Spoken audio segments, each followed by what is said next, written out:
திமுக அரசு நினைத்திருந்தால் ஒரு கடிதம் மூலமாகவே மதுரை டங்ஸ்டன் சுரங்கம் திட்டத்தை தடுத்து நிறுத்தியிருக்க முடியும் என்று அமமுக பொதுச் செயலாளர் டிடிவி தினகரன் தெரிவித்துள்ளார்.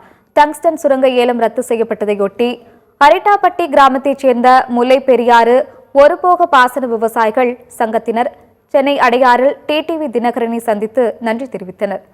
பின்னர் செய்தியாளர்களை சந்தித்த டிடிவி தினகரன், திமுக நினைத்திருந்தால் கடிதம் மூலமாகவே டங்ஸ்டன் சுரங்கம் திட்டத்தை தடுத்து நிறுத்தியிருக்கலாம் என்று கூறினர்.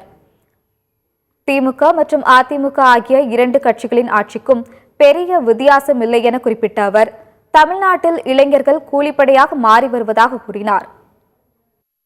திராவிட மாடல் சொல்லிட்டு இப்படிதான் யாரோ அதை தடுத்து நிறுத்தியதற்கு இப்போ 23 செப்டம்பர்லயே அது ஒரு கடிதம் மூலமே தடுத்து நிறுத்தக்கூடிய இடத்தில் இருந்தவர்கள் இன்னைக்கு போய் மாலைகளை வாங்கிக்கிறாரு. அதெல்லாம் திரு அண்ணாமலை கழுத்தில் உள்ள வேண்டிய மாலையும் அங்கே நடக்க வேண்டிய